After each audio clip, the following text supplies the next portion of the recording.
Hello student, आज हम लोग कक्षा 12 रसायन विज्ञान पार्ट 3 में पढ़ेंगे। पार्ट 3 में हम लोगों ने इसके बारे में अंदर जो भी कुछ टॉपिक था उसके बारे में अध्ययन किया है। अब इस पार्ट 3 का जो अभ्यास कार्य है उसको हम लगाएंगे। अभ्यास कार्य के इस प्रश्न में पहला जो दिया हुआ है, निम्नलिखित धातुओं को उस क्रम में व्यवस्थित कीजिए जिसमें वे एक दूसरे को उनके लवणों के विलयनों में से विस्थापित करती हैं। सबसे पहले हम आपको समझा देते हैं, आप इसे लगाएंगे। अगर मान लीजिए ए है, ए का जो मानक इलेक्ट्रोमैग्नेटिक सीरीज में आपकी किताब में इलेक्ट्रोमैग्नेटिक सीरीज दिया है, अगर इसकी वैल्यू -3.4 दिया है, बी दिया है, बी का जो मान है -2.4 है, तो यहाँ देखेंगे बी का ए का जो मान है, मानक अपचन विभव सबसे ज्यादा निगेटिव में है, तो यह ज्यादा क्रियाशील होगा और ज्यादा क्रियाशील होने के कारण इसके लवर से यह इसको विस्थापित कर देगा। मतलब ए प्लस बी प्लस सी दिया है, यानी ए बी सी से रिएक्शन करके यहाँ ए जो है बी को हटा देगा और बना लेगा ए सी, बी को बाहर कर देगा। इसका कारण ये है कि ए जो है अधिक क्रियाशील है। जो धातु जितना ही ज़्यादा मानक अपचन हुआ, जितना ही ज़्यादा निगेटिव में होगा, वह उतना ही ज़्यादा क्रियाशील होगा और वह दूसरे के लवण को उसके विलयन से उसे विस्थापित कर देगा। यहाँ पर एल्युमिनियम दिया है, यानी एल्युमिनियम है, Cu है, Fe है, Mg है और Zn है। यहाँ पर देखेंगे सबसे ज्यादा क्रियाशील Mg होगा, क्योंकि Mg का E0 वैल्यू सबसे अधिक निगेटिव में होगा। Mg के बाद से एल्युमिनियम होगा, एल्युमिनियम के बाद से Zn होगा, Zn के बाद Fe होगा और लास्ट में Cu होगा। यानी Mg सबसे ज्यादा, यानी इन सभी के लवण से उसे विस्थापित कर देगा। एग्जाम्पल से बताते हैं, Mg दिया है, अगर दिया है Cu या SO4, यह रिएक्शन संभव है क्योंकि Mg अधिक क्रियाशील है, इसको हटा करके बना देगा Mg या SO4 प्लस Cu। इस तरह से ये पहला क्वेश्चन सॉल्व होगा, यानी Mg पहला होगा क्रियाशीलता, ये दूसरा होगा, ये हमारा तीसरा होगा, ये चौथा होगा, ये पांचवा होगा। आगे देखते हैं इसका दूसरा क्वेश्चन। दूसरा क्वेश्चन दिया है 3.2 में कि पोटेशियम का दिया है, सिल्वर का दिया है, मरकरी का दिया है, मैग्नीशियम का दिया है, Cr का दिया है। सबसे ज़्यादा निगेटिव वैल्यू में देखेंगे पोटेशियम का होगा, पोटेशियम सबसे ज़्यादा क्रियाशील होगा। उसके बाद मैग्नीशियम का दिया है, उसको मैग्नीशियम देखेंगे। मैग्नीशियम के बाद से क्रोमीन का दिया है, क्रोमीन का ले लेंगे। क्रोमीन के बाद से देखेंगे Hg का दिया है और उसके बाद से लास्ट में होगा Ag होगा, यानी पोटेशियम यहाँ पे प्रबल अपचायक होगा, उससे कम मैग्नीशियम होगा, उससे कम क्लोरीन होगा, उससे कम Ag होगा, सबसे कम Ag होगा। अब बात करते हैं तीसरे क्वेश्चन पे। तीसरा क्वेश्चन देखते हैं, दिया है जिंक सॉलिड है और इसके बाद 2Ag आयन है, एरो लगाया है, zinc ion plus 2Ag solid है। हम देखते हैं यहाँ से ऑक्सीकरण का काम हो रहा है, ये यहाँ रिडक्शन का काम हो रहा है। तो हमने आपको बताया था जहाँ ऑक्सीकरण होता है एनोड कहलाता है, जहाँ अपचन होता है कैथोड कहलाता है। यानी इनकी जो वैल्यू होगी निगेटिव में होगी, इनकी भी जो वैल्यू होगी पॉजिटिव में होगी। आगे देखते हैं इसमें सवाल, कौन सा इलेक्ट्रॉन ऋणात्मक आवेशित होगा, तो हम देखते हैं एनोड वाला जो होगा वह निगेटिव वैल्यू में होगा। दूसरा क्वेश्चन है सेल में विद्युत धारा के वाहक कौन से होंगे। हमने आपको बताया था इलेक्ट्रॉन के माध्यम से ही इलेक्ट्रॉन उसमें गत करते रहते हैं, एनोड से कैथोड की ओर गत करते हैं, वह इलेक्ट्रॉन आयन ही होंगे जो ले जाने का काम करेंगे।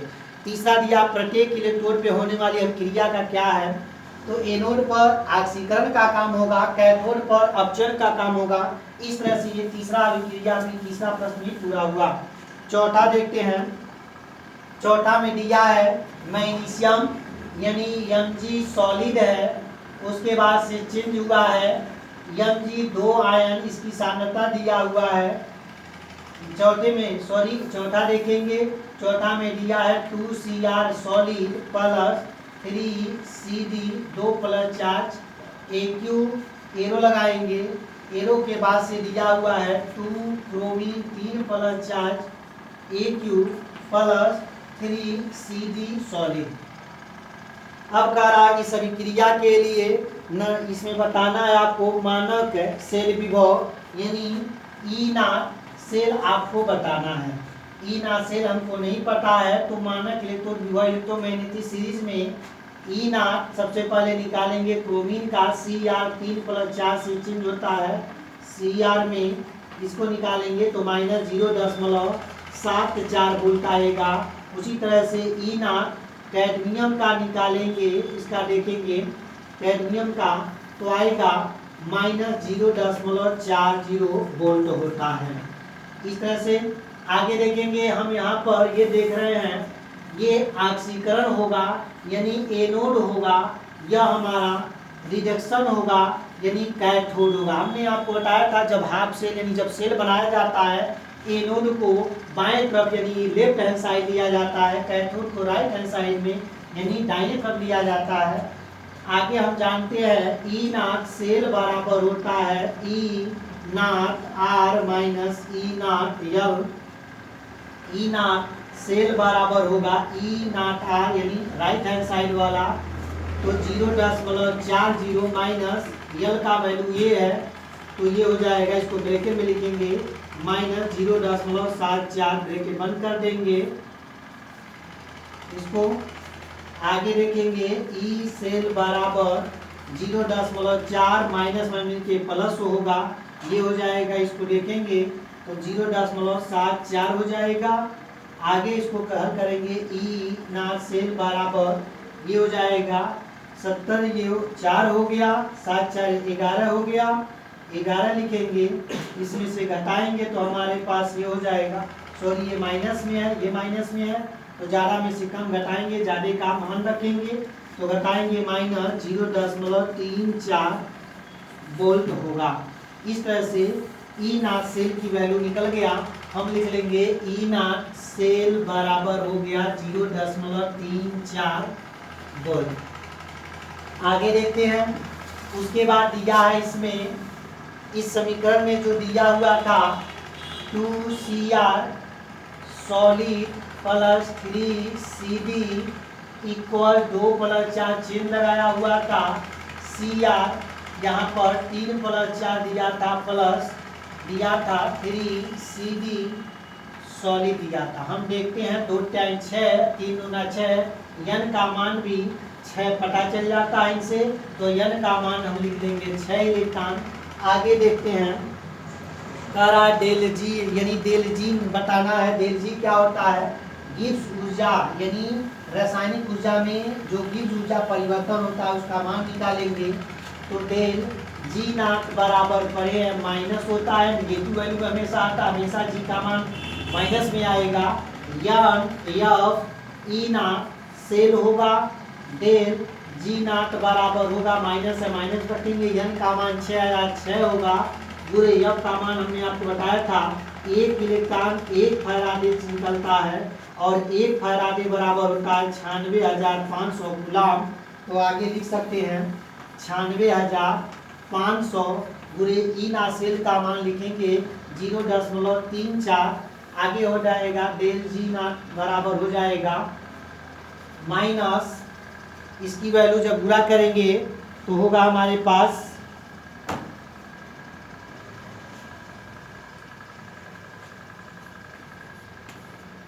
ये होगा, गुणा करते हैं, ये हो जाएगा जूल पर मोल हो जाएगा डेल जी का मान, फिर इसको किलो जूल में निकालेंगे, 1000 से भाग करेंगे तो -196.86 किलो जूल पर मोल होगा। अब बात करते हैं, इसमें कह रहा है किताब में आपका साम स्थिरांक भी बताना है। साम स्थिरांक में आपको बताया गया होगा, साम स्थिरांक में आपने पढ़ा होगा, इसको साफ करते हैं, यहाँ पे लिख लेंगे डेल जी नॉट बराबर इसकी वैल्यू -196,860 जूल पर मोल। आगे इसको हटाते हैं, हमने बताया था ई सेल बराबर होता है ई नॉट सेल माइनस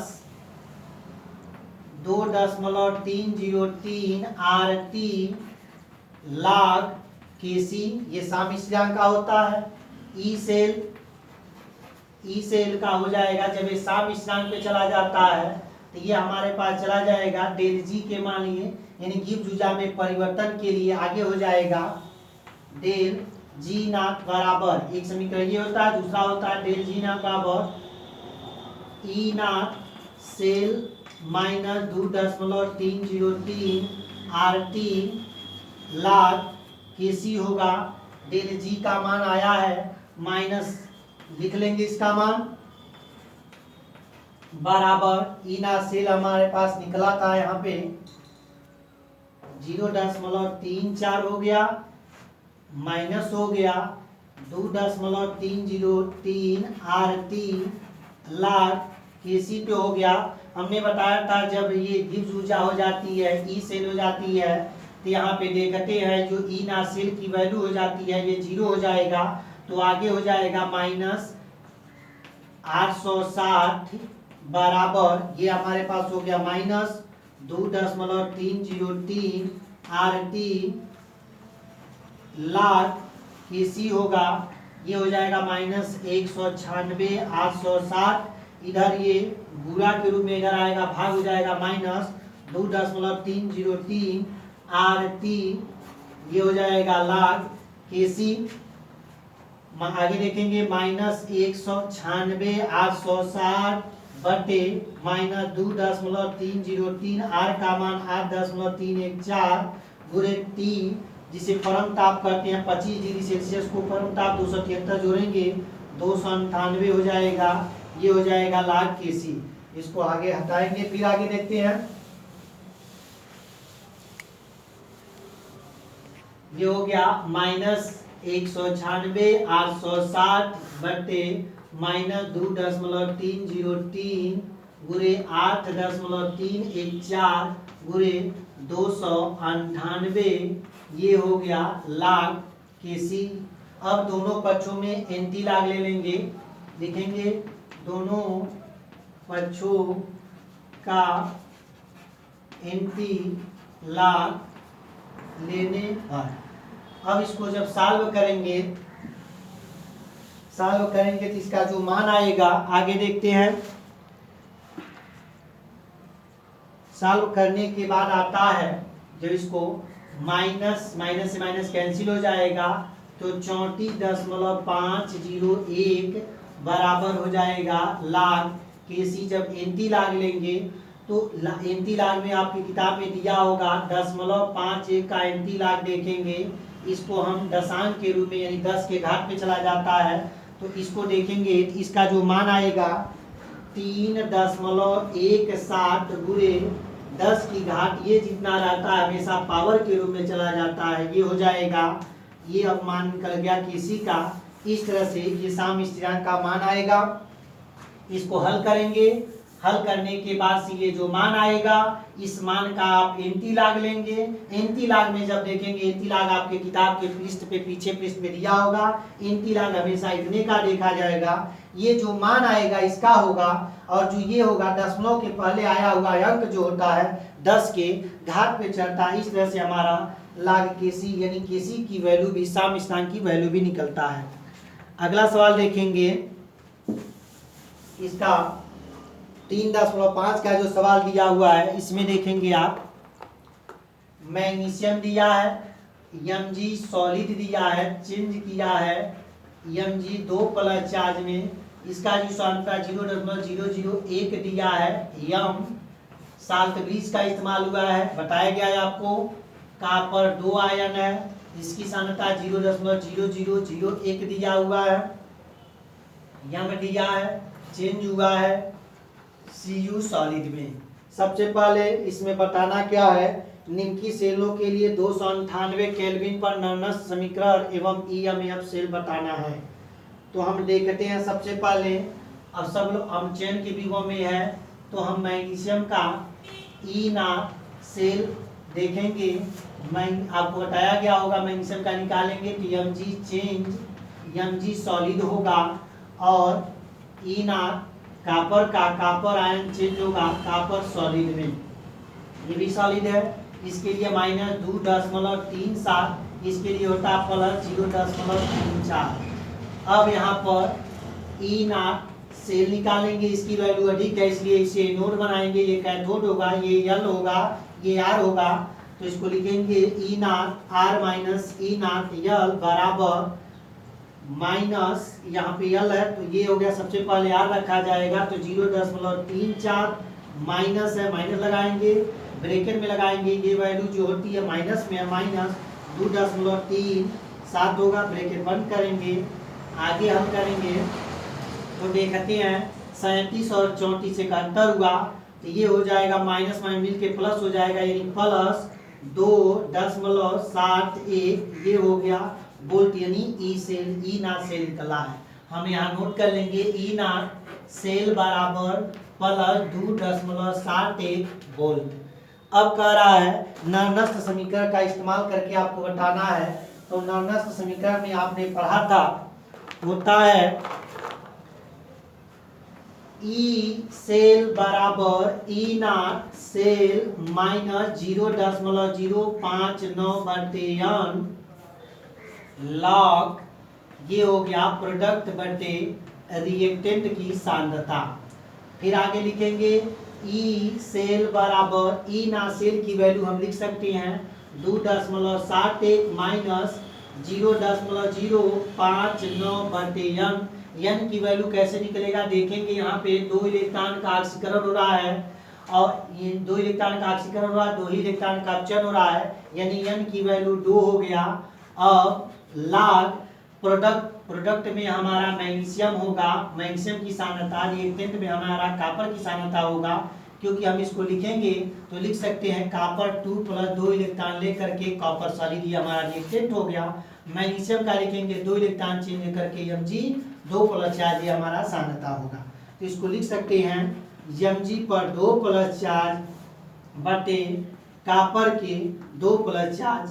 आगे लिखेंगे ई सेल बराबर 2.71 माइनस, इसको भाग कर देंगे तो 0.029 आएगा, ये हो गया लॉग मैग्नीशियम की सांद्रता ये दिया है, तो हम लिख सकते हैं 1.0 गुणे 10 की घात 1 2 3 10 की घात -3 हो जाएगा। 1 लिखे या न लिखे तो लिख सकते हैं 1 गुणे 10 की घात -3 बटे कॉपर के लिए कॉपर 1 2 3 4 1.0 गुणे 10 की घात -4, 1 गुणे 10 की घात -4 लिख सकते हैं इसको।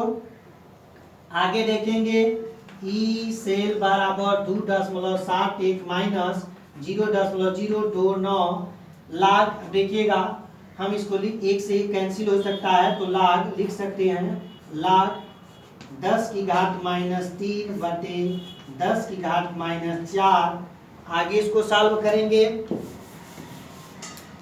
सॉल्व करने में हम पाते हैं इसको, यहाँ पे देखेंगे तो आता है ई सेल बराबर 2.71 माइनस 0.029 लॉग, देखिएगा 10 की घात -3 है, ऊपर जाएगा, ये माइनस में है तो प्लस हो जाएगा, 10 की घात प्लस हो जाएगा।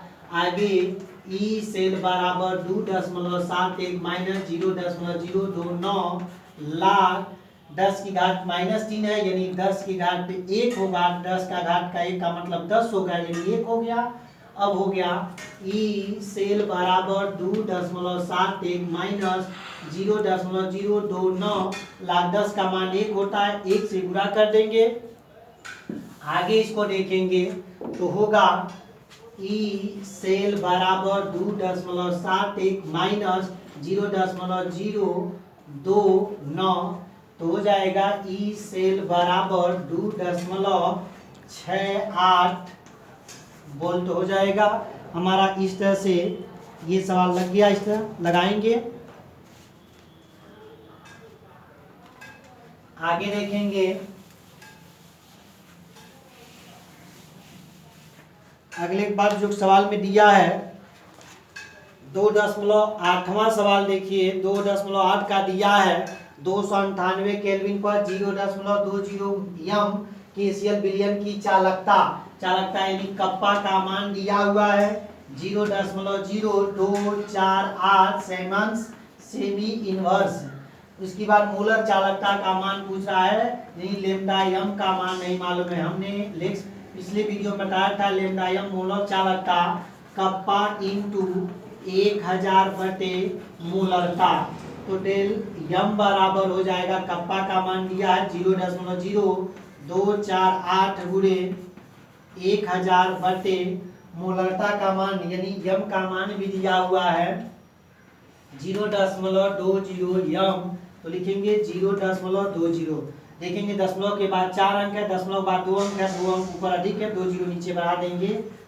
यम बराबर ये हो जाएगा 248 गुणे 1000 बटे ये 20 हो जाएगा। 2 अंक यहाँ 1 2 3 4 अंक है, 2 अंक है तो 2 जीरो नीचे बढ़ा देंगे।